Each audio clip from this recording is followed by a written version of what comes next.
चलिए दोस्तों स्टार्ट करते हैं। घटना चक्र तथ्य 7 2024। एक जिला एक उत्पाद चल रहा था। देखते हैं अमरोहा वाद्य यंत्र, ढोलक वाद्य यंत्र जो होता है वो अमरोहा में क्या बनाया जाता है? वाद्य यंत्र, वो ढोलक वाला वाद्य यंत्र बनाया जाता है। अमेठी में मुंज। अलीगढ़ में ताले एवं हार्डवेयर। अंबेडकर नगर में वस्त्र उत्पाद। अंबेडकर बहुत अच्छा वस्त्र पहनते थे। आगरा में चमड़े का उत्पाद होता था बहुत अच्छा, और अभी भी होता है। आजमगढ़ में काली मिट्टी की कलाकृतियाँ। आजमगढ़ में काली मिट्टी की कलाकृतियाँ।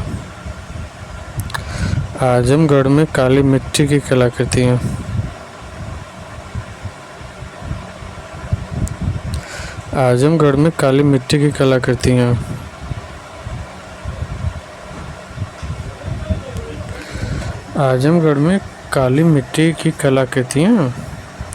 इटावा वस्त्र उद्योग।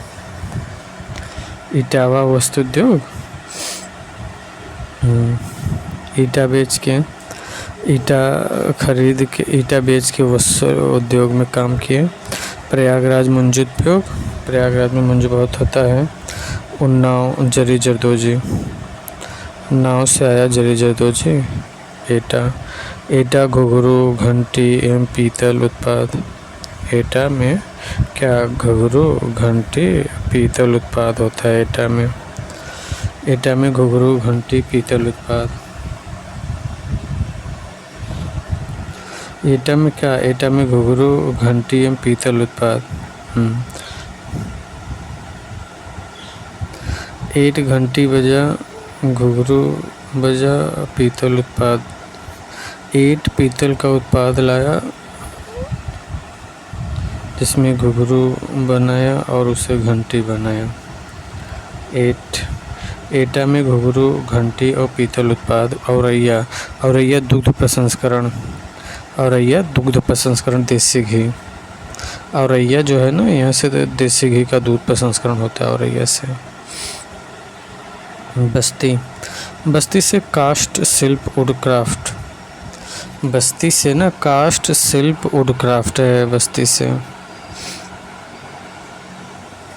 बस्ती से काष्ठ शिल्प वुडक्राफ्ट। बहराइच गेहूं डंठल हस्तशिल्प।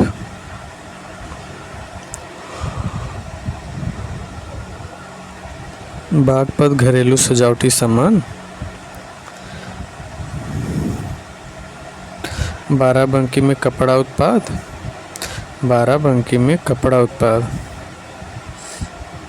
बादा में सजर पत्थर शिल्प।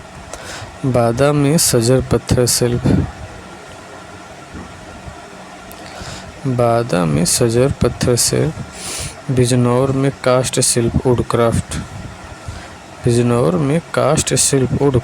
है। बिजनौर में काष्ठ शिल्प वुडक्राफ्ट। बुलंदशहर चीनी मिट्टी के बर्तन। बुलंदशहर में चीनी मिट्टी के बर्तन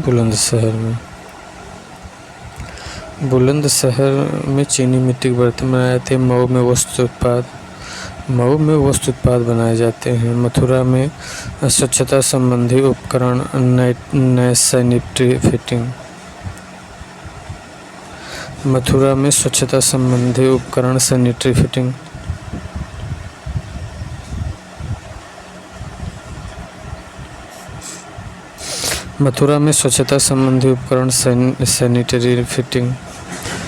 महाराजगंज फर्नीचर में बैठते हैं। मथुरा वाले स्वच्छता पे बहुत ध्यान देते हैं, सैनिटरी फिटिंग पे।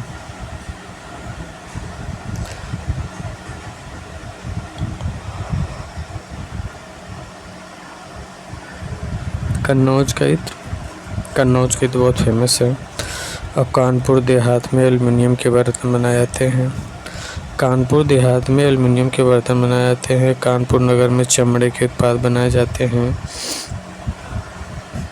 कानपुर नगर में चमड़े के उत्पाद बनाए जाते हैं। कानपुर नगर में चमड़े के उत्पाद। कासगंज में जरी जरदोजी। कासगंज में जरी जरदोजी। और कुशीनगर में केले के रेशे से बने उत्पाद। कुशीनगर में ना केले के रेशे से बने उत्पाद। कौशाम्बी खाद्य प्रसंस्करण केला। कौशाम्बी खाद्य प्रसंस्करण केला है। गाजियाबाद अभियांत्रिकी उत्पाद। गाजियाबाद अभियांत्रिकी उत्पाद।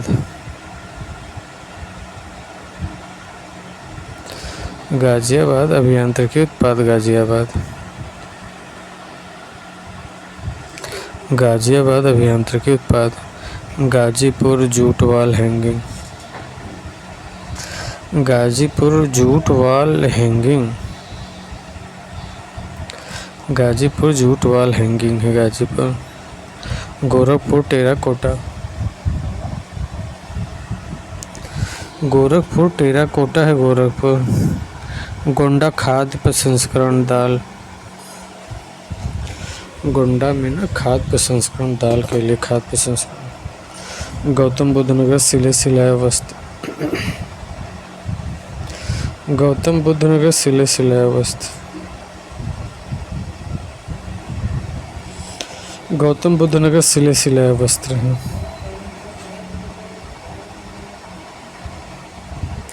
गौतम बुद्ध नगर सिले सिलाए वस्त्र हैं। गौतम बुद्ध नगर। गौतम बुद्ध देखिए सिले सिलाए वस्त्र पहनते थे अम्बेडकर की तरह। अम्बेडकर तो वस्त्र निर्माण करते थे, वस्त्र पहनते थे अच्छे अच्छे। गौतम बुद्ध नगर गौतम बुद्ध भी सिले सिलाए वस्त्र। चित्रकूट लकड़ी के खिलौने। चित्रकूट लकड़ी के खिलौने हैं। चित्रकूट लकड़ी खिलौने। चंदौली जरी जरदोजी। चंदौली जरी जरदोजी है चंदौली। चंदौली जरी जरदोजी। जालौन हस्तनिर्मित कागज कला है। जालौन जल गया हस्तनिर्मित कागज। चंदौली चंदलो का जरी जरदोजी। जालौन ऊनी कालीन दरी। जालौन जौनपुर। जौनपुर ऊनी कालीन दरी है जौनपुर। जौनपुर ऊनी कालीन दरी है जौनपुर। झांसी सॉफ्ट टॉयज है। झांसी सॉफ्ट टॉयज है झांसी। देवरिया सजावटी उत्पाद है। देवरिया सजावटी उत्पाद है देवरिया। देवरिया सजावटी उत्पाद है देवरिया। पीलीभीत बांसुरी। पीलीभीत बांसुरी। प्रतापगढ़ खाद्य प्रसंस्करण आंवला।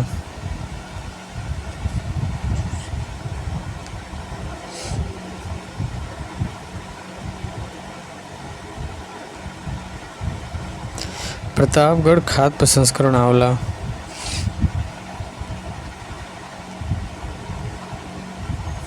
प्रतापगढ़ खाद्य प्रसंस्करण आंवला।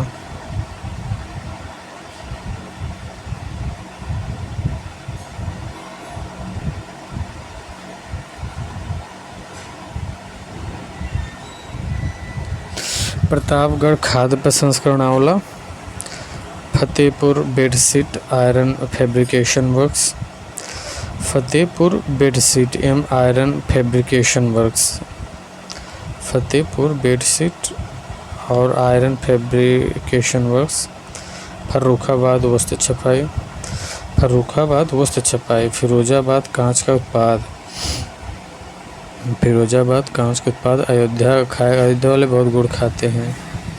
अयोध्या वाले बहुत गुड़ खाते हैं। बदायूं जरी जरदोजी। बरेली जरी जरदोजी। बलरामपुर खाद्य प्रसंस्करण दाल। बल आया दाल पी के खाद्य प्रसंस्करण वाला। बलरामपुर खाद्य प्रसंस्करण दाल।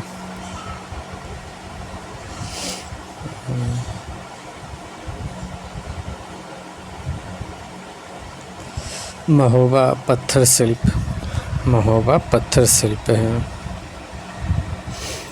महुआ पत्थर शिल्प पर काम करते थे। मिर्ज़ापुर कालीन, मुजफ्फरनगर गुड़, मुफ्त मिला गुड़, मुरादाबाद धातु शिल्प, मुरा धातु। मेरठ खेल का सामान, मेरा खेल का सामान है मैनपुरी तारकशी, मैन तारकशी करता है।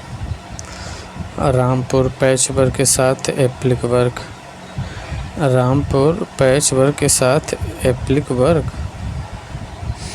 बरेली कास्ट शिल्प वुडक्राफ्ट, बरेली जो है कास्ट शिल्प वुडक्राफ्ट का काम करता है। लखनऊ चिकनकारी जरी जरदोजी है, लखनऊ चिकनकारी जरी जरदोजी। लखीमपुर खीरी जनजाति शिल्प, लखीमपुर खीरी जनजाति शिल्प है लखीमपुर खीरी। ललितपुर जरी सिल्क साड़ी, ललितपुर जरी सिल्क साड़ी है ललितपुर। वाराणसी बनारसी रेशम साड़ी है बनारस का। शामली लौह कला, लोहा श्याम रंग का होता है, यह शामली लौह कला। शाहजहाँपुर जरी जरदोजी, शाहजहाँपुर जरी जरदोजी। श्रावस्ती जनजाति शिल्प, श्रावस्ती जनजाति शिल्प है श्रावस्ती। संभल सींग एवं अस्थि उत्पाद है संभल, संभल सींग एवं अस्थि उत्पाद है संभल। सहारनपुर लकड़ी पर नक्काशी है सहारनपुर, सहारनपुर लकड़ी पर नक्काशी है सहारनपुर। सिद्धार्थनगर खाद्य प्रसंस्करण काला नमक चावल,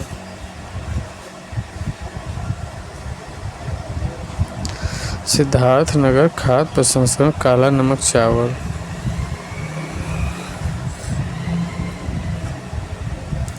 सिद्धार्थनगर खाद्य प्रसंस्करण काला नमक चावल।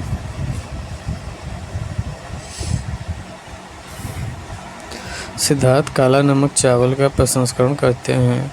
सीतापुर दरी, सीतापुर दरी। सुल्तानपुर मुंज उत्पाद, सुल्तानपुर मुंज उत्पाद। सुल्तानपुर मुंज उत्पाद है सुल्तानपुर।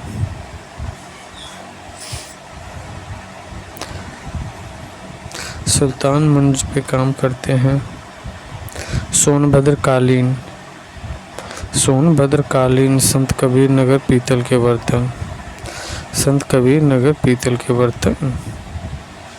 भदोही कालीन, भदोही कालीन सोनभद्र कालीन।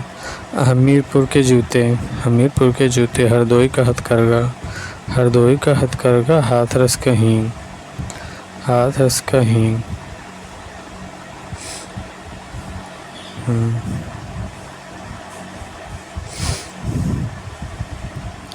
शोध संस्थान बरेली में क्या है? बरेली में भारतीय पशु चिकित्सा अनुसंधान संस्थान इज्जत नगर और केंद्रीय पक्षी अनुसंधान संस्थान इज्जत नगर। बरेली में भारतीय पशु चिकित्सा अनुसंधान संस्थान इज्जत नगर, बरेली में केंद्रीय पक्षी अनुसंधान संस्थान इज्जत नगर।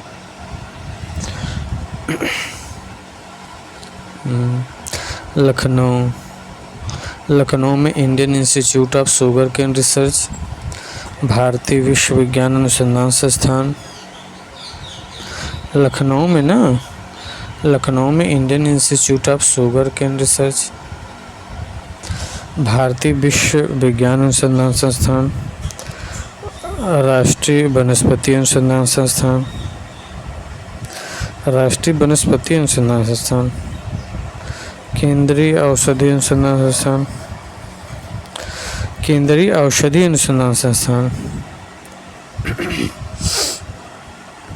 केंद्रीय औषधि अनुसंधान संस्थान लखनऊ।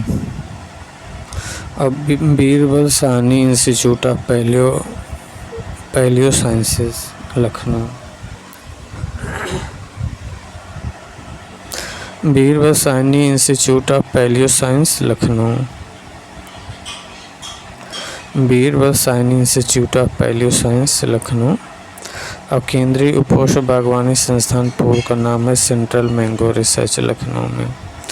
लखनऊ में केंद्रीय उपोष्ण बागवानी संस्थान, इसका पूर्ण नाम सेंट्रल मैंगो रिसर्च स्टेशन था। और उसके बाद Birbal Sahni institute of palaeo sciences, Birbal Sahni institute of palaeo sciences. केंद्रीय औषधि अनुसंधान संस्थान लखनऊ, राष्ट्रीय वनस्पति संस्थान लखनऊ, भारतीय विश्व विज्ञान अनुसंधान संस्थान लखनऊ और केंद्रीय institute of sugar cane research Lucknow.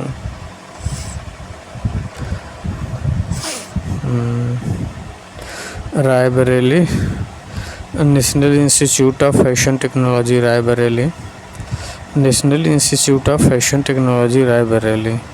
Amethi, Rajiv Gandhi petroleum प्रौद्योगिकी संस्थान अमेठी, अमेठी राजीव गांधी पेट्रोलियम प्रौद्योगिकी संस्थान अमेठी, राजीव गांधी पेट्रोलियम प्रौद्योगिकी संस्थान अमेठी है। राजीव गांधी पेट्रोलियम प्रौद्योगिकी संस्थान Amethi, national institute of fashion technology Raebareli, national institute of fashion technology Raebareli, Rajiv Gandhi petroleum प्रौद्योगिकी संस्थान अमेठी। वाराणसी, भारतीय हथकरघा तकनीकी संस्थान चौकाघाट, वाराणसी में भारतीय हथकरघा तकनीकी संस्थान Chaukaghat. Indian institute of handloom technology Varanasi, Indian institute of vegetable research Varanasi. तो भारतीय हथकरघा तकनीकी संस्थान Chaukaghat Varanasi, Indian institute of handloom technology Varanasi, Indian institute of vegetable research Varanasi. Bhadohi, भारतीय कालीन प्रौद्योगिकी संस्थान भदोही। प्रयागराज, केंद्रीय अंतरस्थलीय मत्स्यिकी अनुसंधान संस्थान प्रयागराज, हरिश्चंद्र अनुसंधान संस्थान प्रयागराज, भारतीय सूचना प्रौद्योगिकी संस्थान IIT, ये भी प्रयागराज। महोबा, पान अनुसंधान एवं प्रशिक्षण केंद्र महोबा में पान अनुसंधान प्रशिक्षण केंद्र महोबा में। झांसी में भारतीय चारागाह एवं चारा अनुसंधान संस्थान है झांसी में, झांसी में भारतीय चारागाह एवं चारा अनुसंधान संस्थान है झांसी। झांसी में क्या है? भारतीय चारागाह एवं चारा अनुसंधान संस्थान झांसी में।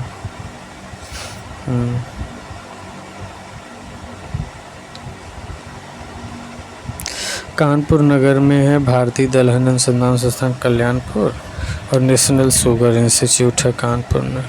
कानपुर में दो चीज़ है, एक तो नेशनल शुगर इंस्टीट्यूट है कानपुर, भारतीय दलहन अनुसंधान संस्थान कल्याणपुर कानपुर में है। Agra, national JALMA institute of leprosy and other microbacterial diseases, central leprosy institute.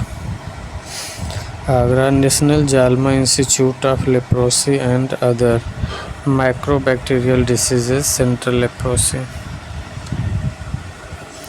Agra में क्या है? National JALMA institute of leprosy and other microbacterial diseases, central leprosy institute. Agra में national JALMA institute of leprosy and other microbacterial diseases, central leprosy institute. Mathura में केंद्रीय बकरी अनुसंधान संस्थान और मखदूम, मथुरा में केंद्रीय बकरी अनुसंधान संस्थान। ओके।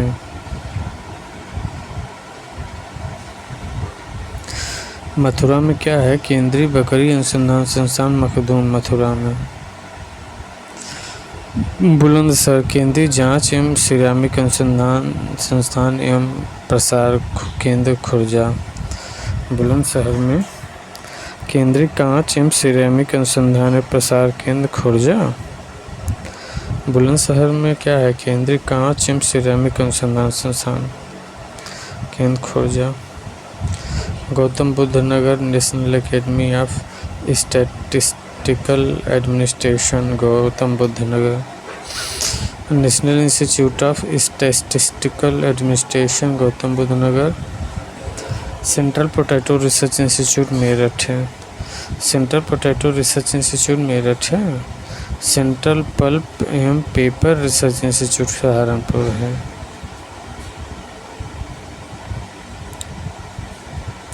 वो सब जनजातियाँ तो है नहीं वीपीओ में, लेकिन अदर उसमें है। एक ही पेज तो है, पढ़ लेते हैं।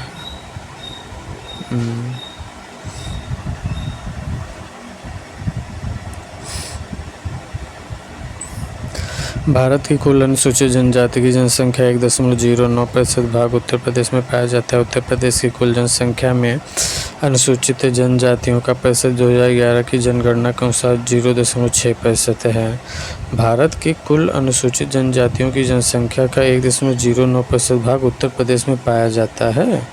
उत्तर प्रदेश की कुल जनसंख्या में अनुसूचित जनजाति का प्रतिशत 2011 की जनगणना के अनुसार 0.6% है। 2011 के अनुसार 0.6% है।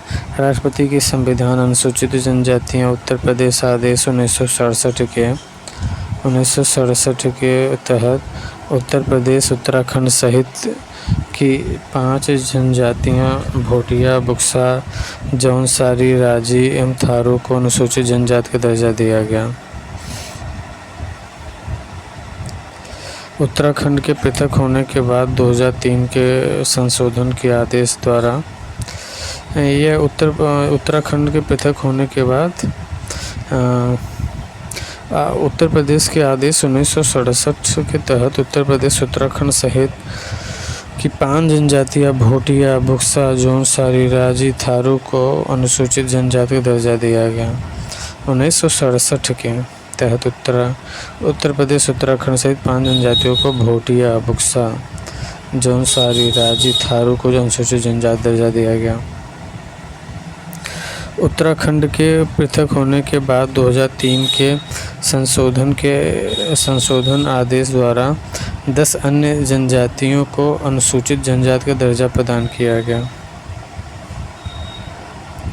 10 अन्य जनजातियों को अनुसूचित जनजातियों को दर्जा दिया गया। उत्तर प्रदेश में पाई जाने वाली प्रमुख जनजातियाँ जनजाति समूह हैं गोंड समूह, खरवार समूह, सहरिया, बैगा, अगरिया, पनका, पनिका, चेरो, भुइया और भुइनिया, पटारी, परहिया, ये सब उत्तर प्रदेश के जनजाति हैं। गोंड समूह, खरवार समूह, सहरिया, बैगा, अगरिया, पनखा, पनिका, घेरो, भुइया, भुइन्या, पटारी, परहिया आदि। इसके अतिरिक्त भोटिया, बुक्सा जनजाति, जौनसारी, राजी, थारू, माहीगीर आदि जनजाति समुदाय भी यहाँ कतिपय स्थानों पर अत्यल्प संख्या में पाए जाते हैं। जनगणना 2011 के अनुसार गोंड समूह उत्तर प्रदेश का सबसे बड़ा जनजाति समूह है। गोंड समूह उत्तर प्रदेश का सबसे बड़ा जनजाति समूह है। गोंड समूह उत्तर प्रदेश का सबसे बड़ा जनजाति समूह है। 5,69,035। इसके बाद खरवार है जिसमें 1,60,676 जनसंख्या है खरवार का। तथा थारू समूह का स्थान है 1,05,529। उत्तर प्रदेश के जालौन एवं अयोध्या जिलों में एक भी जनजाति नहीं पाई जाती।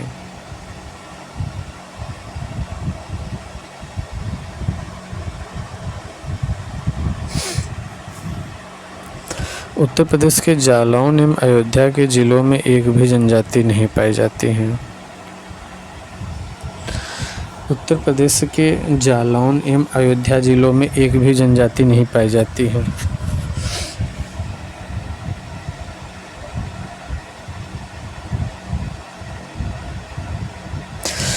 उत्तर प्रदेश के जालौन एवं अयोध्या जिलों में एक भी जनजाति नहीं पाई जाती। कहाँ? जालौन में और अयोध्या में एक भी जनजाति नहीं पाई जाती। यहाँ पे देख लेते हैं अनुसूचित जनजातियाँ जो दिया है।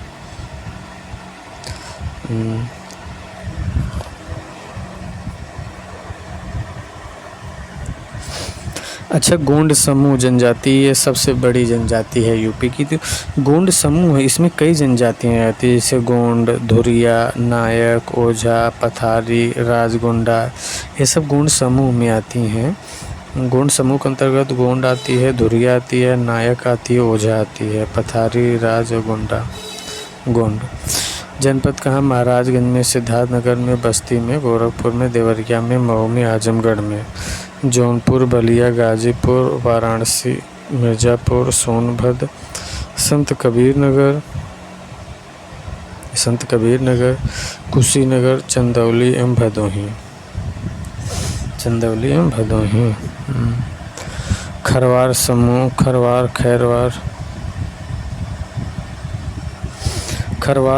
खैरवार, देवरिया, बलिया, गाजीपुर, वाराणसी, सोनभद्र। खरवार समूह जो है, खरवार समूह के अंतर्गत 2 जनजाति आती हैं, खरवार और खैरवार। खरवार समूह के अंतर्गत 2 जनजातियाँ, खरवार और खैरवार। तो इसमें देवरिया, बलिया, गाजीपुर, वाराणसी, सोनभद्र ये सब क्षेत्र आते हैं। खरवार समूह के लोग कहाँ रहते हैं? देवरिया में, बलिया में, गाजीपुर में, वाराणसी में, सोनभद्र में। सहरिया जनजाति कहाँ रहती है? ललितपुर में।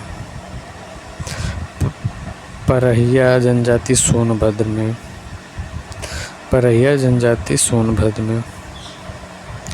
बैगा सोनभद्र में। पंखा पनिका सोनभद्र में, मिर्ज़ापुर में। पंखा पनिका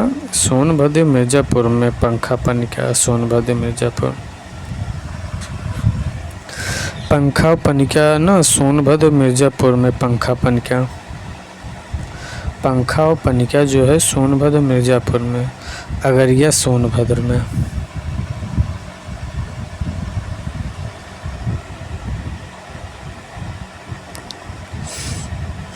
पटारी सोनभद्र, अगरिया सोनभद्र, पटारी सोनभद्र।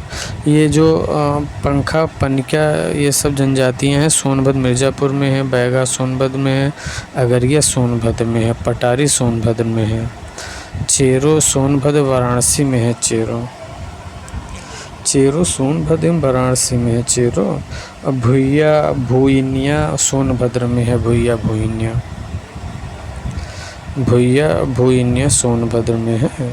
24 दिसंबर 2022 को अधिसूचित संशोधन आदेश के द्वारा गोंड समूह के जनपदों में संत कबीर नगर, कुशीनगर, चंदौली एवं भदोही शामिल किए गए हैं। 24 दिसंबर 2022 को अधिसूचित संशोधन आदेश के द्वारा गोंड समूह के जनपदों में संत कबीर नगर, कुशीनगर, चंदौली एवं भदोही शामिल किए गए हैं। 24 दिसंबर 2022 को अधिसूचित संशोधन आदेश के द्वारा गोंड समूह के जनपदों में संत कबीर नगर, कुशीनगर, चंदौली एवं भदोही शामिल किए गए हैं। 24 दिसंबर 2022 को अधिसूचित संशोधन आदेश के द्वारा गोंड समूह के जनपदों में संत कबीर नगर, कुशीनगर, चंदौली एवं भदोही शामिल किए गए हैं।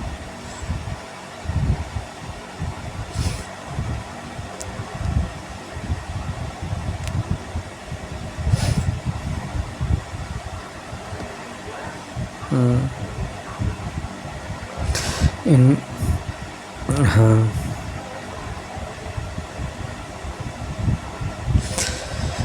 भोटिया, बुक्सा, भोक्सा, जौनसारी, राजी थारू, माहीगीर अन्य जनजातीय समुदाय भी यहाँ कतिपय स्थानों पर अत्यल्प संख्या में रहती हैं। यूपी में जनगणना 2011 के अनुसार गोंड समूह में उत्तर प्रदेश का सबसे बड़ा जनजाति समूह है, 5,69,035 है। इसके अतिरिक्त खरवार समूह 1,60,676 तथा थारू समूह 1,05,291 स्थान आता है। उत्तर प्रदेश के जालौन एवं अयोध्या जिलों में एक भी जनजाति नहीं पाई जाती है। थारू समूह देख ले तो उत्तर प्रदेश में थारू समूह एकमात्र जनजाति थारू पाई जाती है। उत्तर प्रदेश में थारू समूह की उत्तर प्रदेश में थारू समूह की एकमात्र जनजाति थारू पाई जाती है। थारू जनजाति उत्तर प्रदेश के गोरखपुर के तराई विभाग एवं बलरामपुर में निवास करती है। थारू जनजाति के लोग किरात वंश से संबंधित हैं। थारू जनजाति के लोग की शारीरिक संरचना की प्रमुख विशेषता इस प्रकार है। थारू लोग कद में छोटे होते हैं, चौड़ी मुखाकृति होती है, चमड़ी का रंग पीला होता है। थारू जनजाति के लोग का मुख्य भोजन चावल है। दोपहर एवं शाम के भोजन के लिए थारू दिन लोग मिझनी और बेरी शब्दों का प्रयोग करते हैं। दोपहर एवं शाम के भोजन के लिए थारू लोग मिझनी और बेरी शब्दों का प्रयोग करते हैं। दोपहर एवं शाम भोजन के लिए थारू लोग मिझनी दोपहर और शाम के भोजन के लिए थारू लोग मिझनी और बेरी शब्द का प्रयोग करते हैं। थारू जनजाति के लोग अपने घरों का निर्माण लकड़ी के लट्ठों तथा नरकुलों से करते हैं। थारू जनजाति के लोग पारिवारिक व्यवस्था संयुक्त परिवार प्रथा से संबंधित है।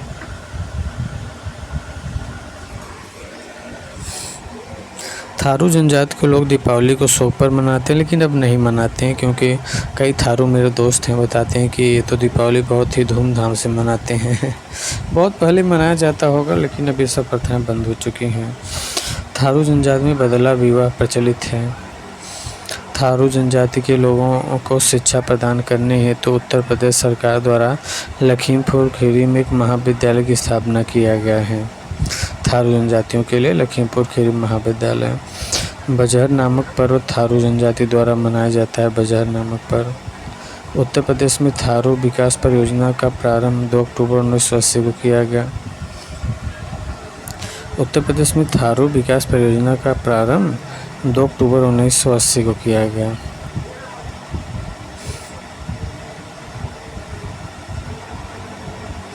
उत्तर प्रदेश में थारू विकास परियोजना का प्रारंभ 2 अक्टूबर 1980 में किया गया।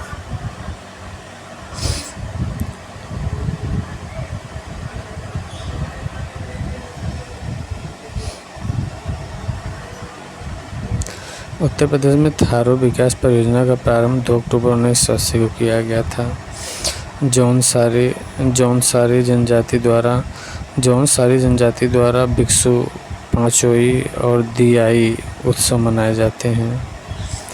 जौनसारी जनजाति द्वारा भिक्षु पांचोई और दियाई उत्सव मनाए जाते हैं। जौनसारी जनजाति द्वारा भिक्षु पांचोई और दियाई उत्सव मनाए जाते हैं। जौनसारी जनजाति में जौनसारी जो है रासो, घुमसू, झेला, घोड़ो, धूरचा, जंगबाजी, सराई तथा अंडे कांडे नृत्य जौनसारी जनजाति से संबंधित है। जौनसारी जनजाति द्वारा भिक्षु पांचोई दियाई उत्सव मनाए जाते हैं। रासो, धुमसू, झेला, घोड़ो, धीमई, घुड़चा, जंगबाजी, सराई तथा अंडे कांडे नृत्य जौनसारी जनजाति से मनाई जाती है। ओके। बुक्सा या भोक्सा तो बुक्सा या भोक्सा जनजाति उत्तर प्रदेश के मुख्यतः बिजनौर जिले में पाई जाती है। बुक्सा बिजनौर में बुक्सा जनजाति के संबंध पटवार राजपूत घराने से माना जाता है। बुक्सा जनजाति में सामाजिक स्तरीकरण पाया जाता है, सामाजिक रूप से सम्मान। बुक्सा जनजाति द्वारा बोलचाल में हिंदी भाषा का प्रयोग। बुक्सा जनजाति पंचायत सर्वोच्च व्यक्ति तखत कहलाता है। बुक्सा जनजाति में पंचायत का सर्वोच्च व्यक्ति क्या कहलाता है? तखत कहलाता है। बुक्सा जनजाति के लोग चामुंडा देवी की पूजा करते हैं।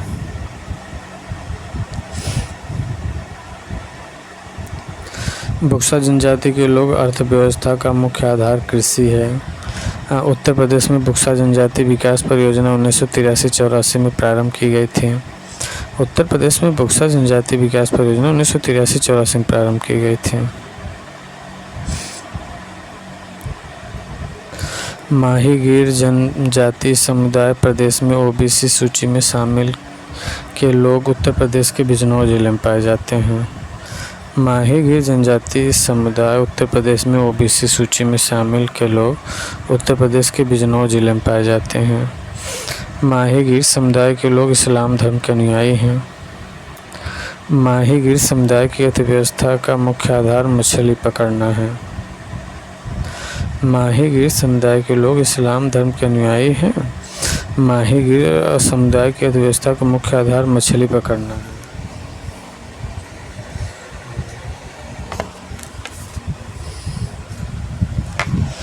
ज्ञातव्य है कि स्वतंत्रता पूर्व के अभिलेखों में इन्हें मुस्लिम जनजाति के रूप में अभिहित किया गया है। तथापि वर्तमान में ये भारत के किसी राज्य में जनजाति के रूप में सूचित नहीं है। खरवार जनजाति के लोग उत्तर प्रदेश के सोनभद्र, देवरिया, बलिया, गाजीपुर, वाराणसी जिलों में रहते हैं। खरवार जनजाति के लोग उत्तर प्रदेश के सोनभद्र, देवरिया, बलिया, गाजीपुर, वाराणसी जिलों में रहते हैं।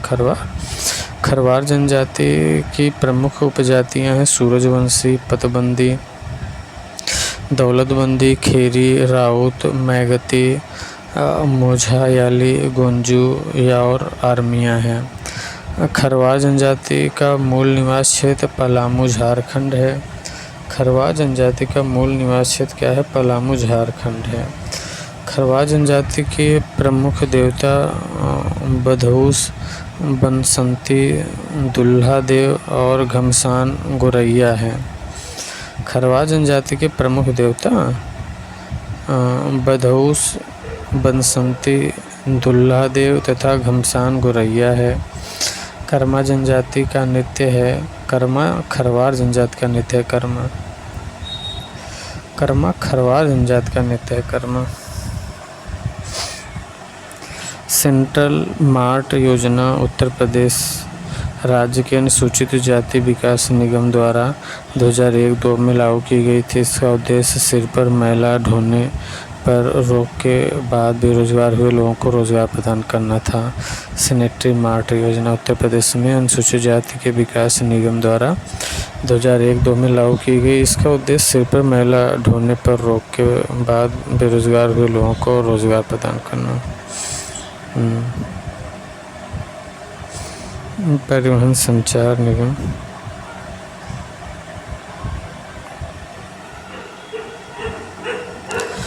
उत्तर प्रदेश में अवसंरचना विकास हेतु सड़क मार्गों एवं संचार सुविधाओं के विकास के प्रमुख प्राथमिकता दी जा रही है। उत्तर प्रदेश में परिवहन के प्रमुख साधन सड़क, रेल, वायु एवं जल परिवहन है। उत्तर प्रदेश में सर्वप्रथम राष्ट्रीयकृत परिवहन 15 मई 1947 को प्रारंभ हुआ। सर्वप्रथम राष्ट्रीयकृत परिवहन 15 मई 1947 को प्रारंभ हुआ। सड़क परिवहन देखते हैं कि केंद्रीय सड़क परिवहन एवं राजमार्ग मंत्रालय की वार्षिक रिपोर्ट 2022-23 के अनुसार 31 दिसंबर 2022 तक उत्तर प्रदेश में राष्ट्रीय राजमार्गों की कुल लंबाई 12,270 वर्ग किमी 12,270 किमी, जो कि इस संदर्भ में देश में द्वितीय स्थान पर है। पहले स्थान पर महाराष्ट्र है। राष्ट्रीय राजमार्गों की कुल संख्या उत्तर प्रदेश में 12,270 किमी, देश में द्वितीय स्थान पहला महाराष्ट्र है। बाद में राष्ट्रीय राजमार्गों की लंबाई के हिसाब से महाराष्ट्र प्रथम स्थान पे है 18,459 किमी। राजस्थान में 10,706 किमी तृतीय स्थान पर है। भारत में राष्ट्रीय राजमार्गों की कुल लंबाई राज्यों एवं केंद्र शासित प्रदेशों में 1,44,955 किमी है। भारत में राष्ट्रीय राजमार्गों की कुल लंबाई 1,44,955 किमी है। उत्तर प्रदेश में होकर गुजरने वाले राष्ट्रीय राजमार्गों की कुल संख्या 88 है। उत्तर प्रदेश में होकर गुजरने वाले राष्ट्रीय राजमार्गों की संख्या कितनी है? 88 है। उत्तर प्रदेश में गुजरने वाले राष्ट्रीय राजमार्ग की संख्या कितनी? 88 है। उत्तर प्रदेश से होकर गुजरने वाले सबसे लंबा राष्ट्रीय मार्ग की संख्या 19 है। पहले NH2 था पुराना, अब नया हो गया NH19। उत्तर प्रदेश से होकर गुजरने वाला सबसे लंबा राष्ट्रीय राजमार्ग संख्या 19 है। पुराना NH2 था जो दिल्ली से कोलकाता तक था। सड़क मार्गों की कुल लंबाई के संदर्भ में भी देश के राज्यों में उत्तर प्रदेश का महाराष्ट्र के बाद दूसरा स्थान है।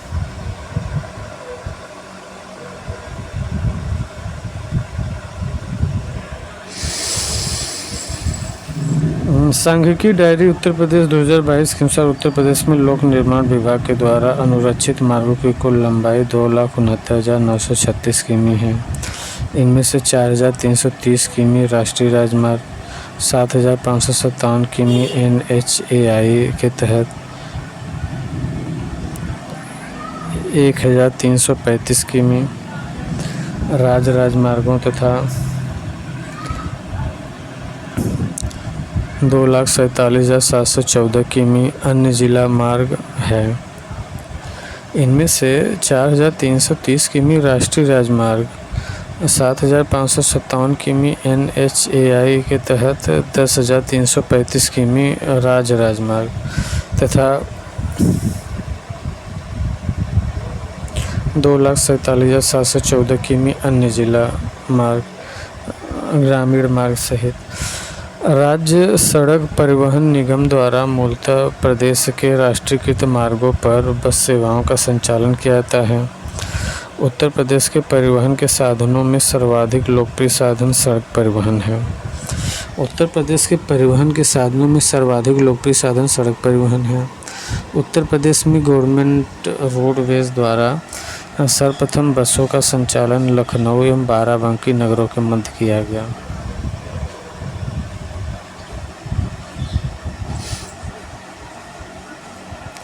उत्तर प्रदेश में गवर्नमेंट रोडवेज द्वारा सर्वप्रथम बसों का संचालन लखनऊ एवं बाराबंकी नगरों के मध्य किया गया। उत्तर प्रदेश में गवर्नमेंट रोडवेज द्वारा सर्वप्रथम बसों का संचालन लखनऊ बाराबंकी नगरों के मध्य किया गया। रोडवेज जो चला लखनऊ बाराबंकी के मध्य। उत्तर प्रदेश राज्य सड़क परिवहन निगम का गठन 1 जून 1972 को किया गया। 1 जून 1972 को उत्तर प्रदेश राज्य सड़क परिवहन निगम 2021 से 22 की स्थिति के अनुसार इसके बेड़े में बसों की कुल संख्या 11,485 है। निगम का मुख्यालय लखनऊ में है, जिसके तहत कुल 20 क्षेत्र हैं और 115 डिपो तथा कुल 300 बस स्टेशन हैं।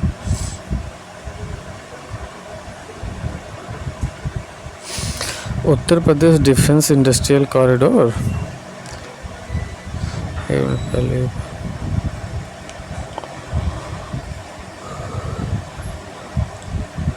उत्तर प्रदेश में एक्सप्रेस बस सेवाओं का संचालन 1993 में प्रारंभ किया गया था। उत्तर प्रदेश में एक्सप्रेस बस सेवाओं का संचालन 1993 से प्रारंभ।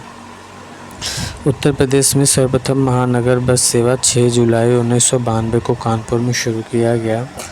उत्तर प्रदेश में सर्वप्रथम महानगर बस सेवा 6 जुलाई 1992 को कानपुर में शुरू। लखनऊ योजना सड़कों के विकास से संबंधित है। लखनऊ योजना सड़कों के विकास से संबंधित है।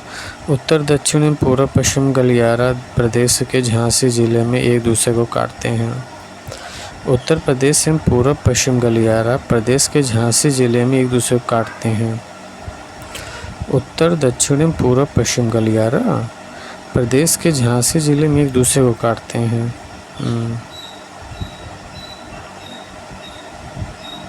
उत्तर प्रदेश से होकर गुजरने वाले प्रमुख राष्ट्रीय राजमार्ग, जैसे पुराना था NH नेशनल हाईवे नंबर 2, लेकिन नया हो गया 19। तो दिल्ली, मथुरा, आगरा, कानपुर, प्रयागराज, वाराणसी, कोलकाता, ये नया, यही सबसे ज़्यादा लंबा है। दिल्ली, मथुरा, आगरा, कानपुर, प्रयागराज, वाराणसी, कोलकाता नए 19 है। तीसरा है आगरा, ग्वालियर, इंदौर, नासिक, मुंबई 44 है। आगरा, ग्वालियर, इंदौर, नासिक, मुंबई 44 है। और मतलब पहले जो पुराना था वो NH3 था, लेकिन अब NH44 हो गया। ये आगरा, ग्वालियर, इंदौर, नासिक, मुंबई से जाता है। और पहले NH जो 7 था अब NH35 हो गया। ये वाराणसी से मिर्ज़ापुर, मनगवा, रीवा, कन्याकुमारी ये सब था। 35 हो गया है। और 11 पहले था NH11। NH11 ये आगरा, जयपुर, बीकानेर 21। आगरा, जयपुर, बीकानेर 21 है।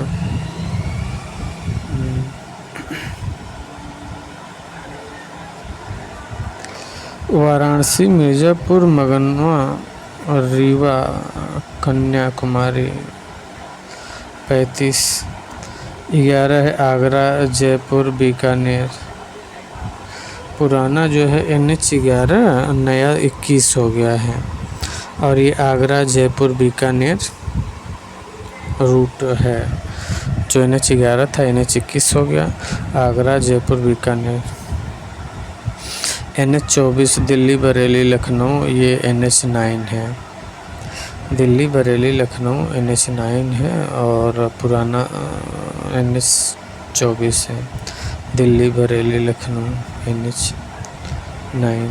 25 लखनऊ, कानपुर, झांसी, शिवपुरी ये NH25 है। और NH27 ये नया है। पुराना NH28 है, लखनऊ, बस्ती, गोरखपुर। नया है 27। पुराना NH28 है, लखनऊ, बस्ती, गोरखपुर। नया जो है NH27 है। पुराना NH जो है 28 था, जो लखनऊ, बस्ती, गोरखपुर चलता था। और वर्तमान में 27 है। वो पुराना NH27 था, प्रयागराज, मनगवा। अब यही जो है NH30 हो गया। NH28 और 233 ये नौगढ़, सिद्धार्थनगर, बस्ती, टांडा, आजमगढ़, वाराणसी ये NH28 हो गया है। राष्ट्रीय राजमार्ग 31 से मिलता है। NH29 गोरखपुर, गाजीपुर, वाराणसी 31/24। पहले जो NH29 था गोरखपुर, गाजीपुर, वाराणसी, अभी 31/24 हो गया। 56 NH56 जो था ये लखनऊ, सुल्तानपुर, जौनपुर, वाराणसी ये 731/31। NH86 जो था ये कानपुर, छतरपुर, सागर है। ये NH34 है।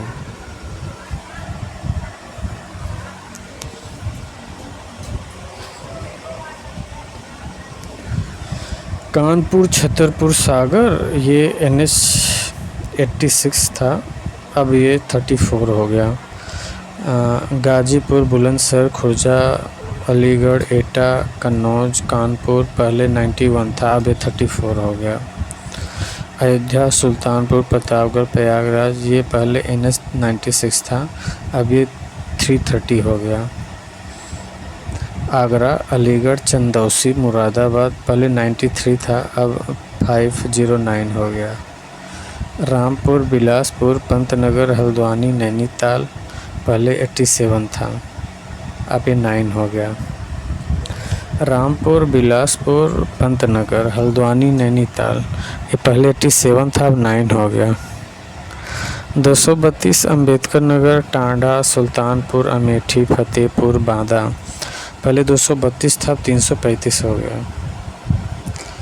रायबरेली, प्रतापगढ़, मछली शहर, जौनपुर ये 231 था, अब 128 हो गया।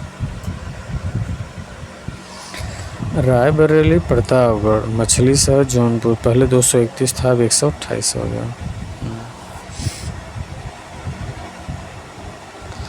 ओके।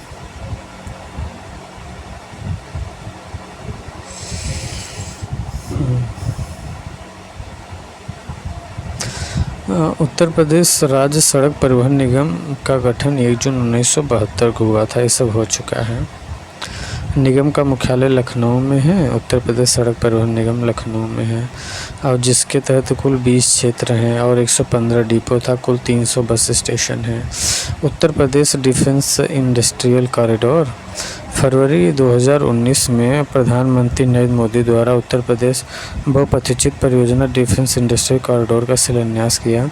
इस कॉरिडोर के 6 नोड्स हैं: लखनऊ, कानपुर, झांसी, आगरा, अलीगढ़, चित्रकूट। इस कॉरिडोर के 6 नोड्स हैं: लखनऊ, कानपुर, झांसी, आगरा, अलीगढ़, चित्रकूट।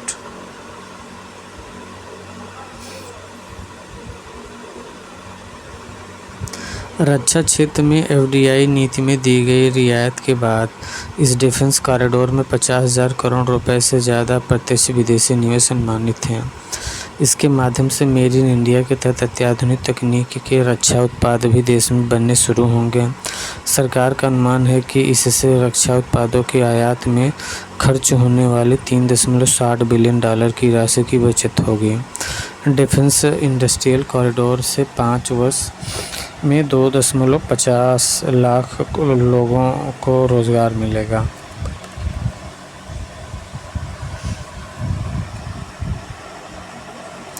गंगा एक्सप्रेसवे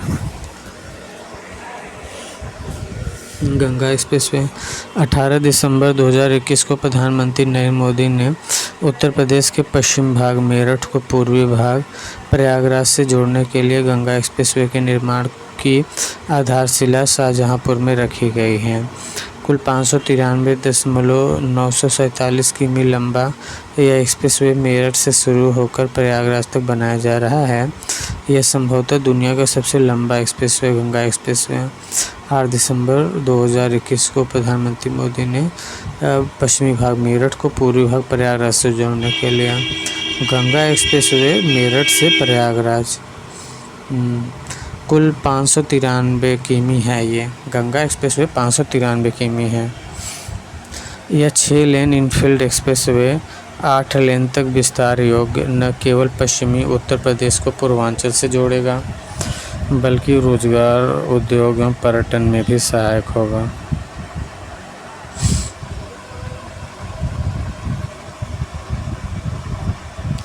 यह 6 लेन इनफील्ड एक्सप्रेसवे ये गंगा एक्सप्रेसवे 6 लेन का है। ये एक्सप्रेसवे गंगा एक्सप्रेसवे जो है मेरठ से, हापुड़ से, बुलंदशहर से, अमरोहा से, संभल से, बदायूं, शाहजहांपुर, हरदोई, उन्नाव, रायबरेली, प्रतापगढ़ से होते हुए प्रयागराज पे समाप्त होगा। इसके लिए 6,556 हेक्टेयर भूमि अधिग्रहित की जाएगी। इस पूरे प्रोजेक्ट के निर्माण पर लगभग 36,000 करोड़ रुपए खर्च होने का अनुमान है। इस प्रोजेक्ट के दिसंबर 2024 तक पूरा होने की आशा व्यक्त की गई है। पूर्वांचल एक्सप्रेसवे ये 16 नवंबर 2021 को प्रधानमंत्री नरेंद्र मोदी ने सुल्तानपुर जिले में पूर्वांचल एक्सप्रेसवे का उद्घाटन किया। पूर्वांचल एक्सप्रेसवे 16 नवंबर 2021 को प्रधानमंत्री नरेंद्र मोदी ने सुल्तानपुर जिले में पूर्वांचल एक्सप्रेसवे का उद्घाटन किया।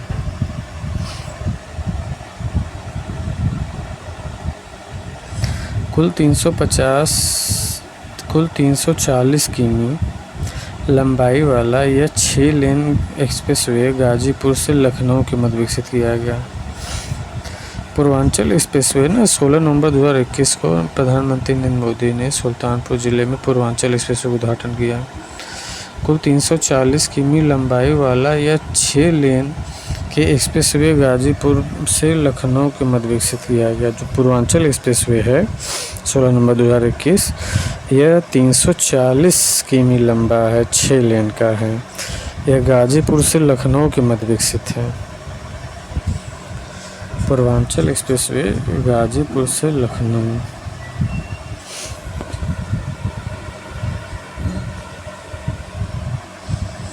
गाजीपुर से लखनऊ के मध्य विकसित किया गया 640 किमी।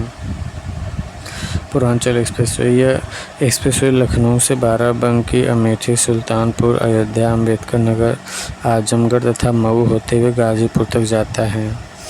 पूर्वांचल एक्सप्रेसवे ये एक्सप्रेसवे लखनऊ से बाराबंकी, अमेठी, सुल्तानपुर, अयोध्या, अम्बेडकर नगर, आजमगढ़, मऊ होते हुए गाजीपुर तक जाता है।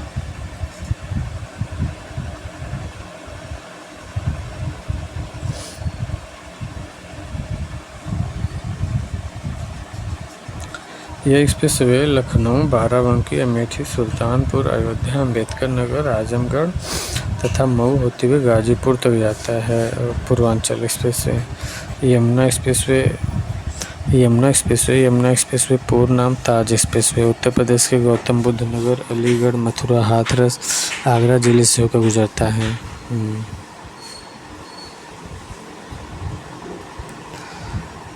यमुना एक्सप्रेसवे पूर्ण नाम ताज एक्सप्रेसवे था इसका।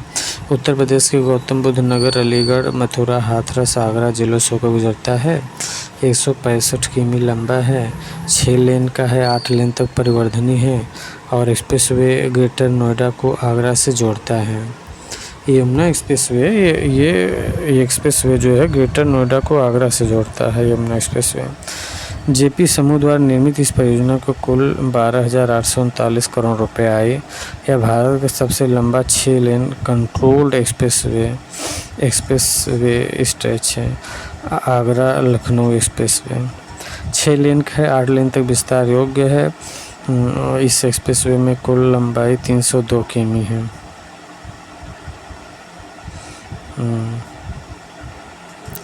आगरा लखनऊ एक्सप्रेसवे आगरा से प्रारंभ होकर फिरोजाबाद, मैनपुरी, इटावा, औरैया, कन्नौज, कानपुर नगर, हरदोई एवं उन्नाव होते हुए लखनऊ जिले तक जाता है। बुंदेलखंड एक्सप्रेसवे 16 जुलाई 2022 को प्रधानमंत्री नरेंद्र मोदी ने उत्तर प्रदेश के जालौन जिले के उरई तहसील के कैथेरी गांव से बुंदेलखंड एक्सप्रेसवे का उद्घाटन किया। लगभग 14,850 करोड़ रुपए की लागत से मात्र लगभग 28 माह की अवधि में इसका निर्माण किया गया। बुंदेलखंड 16 जुलाई 2022 इससे उत्तर प्रदेश के जालौन जिले के उरई तहसील के कैथेरी गांव से बुंदेलखंड एक्सप्रेसवे का उद्घाटन किया गया।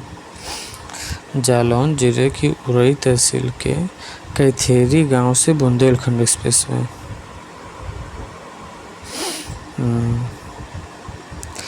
नरेंद्र मोदी ने चित्रकूट जिले में इस एक्सप्रेसवे का शिलान्यास भरतकूप स्थित गोंडा गांव में किया था। 29 फरवरी 2020 को प्रधानमंत्री नरेंद्र मोदी ने चित्रकूट जिले में एक्सप्रेसवे का शिलान्यास भरतकूप स्थित गोंडा गांव में किया। इस एक्सप्रेसवे की कुल लंबाई 296.7 किमी है। एक्सप्रेसवे के 4 लेन का बनाया गया है, जिसे भविष्य में 6 लेन किया जा सकेगा। इसका निर्माण कार्यदायी संस्था यूपीडा द्वारा कराया गया है। यह एक्सप्रेसवे चित्रकूट जिले के भरतकूप स्थित गोंडा गांव में झांसी प्रयागराज राष्ट्रीय राजमार्ग से प्रारंभ होकर बांदा, महोबा, हमीरपुर, जालौन और औरैया होते हुए इटावा के कुदरैल गांव के निकट आगरा लखनऊ एक्सप्रेसवे से जुड़ता है। इस प्रकार यह एक्सप्रेसवे कुल 7 जिलों से होकर गुजरता है।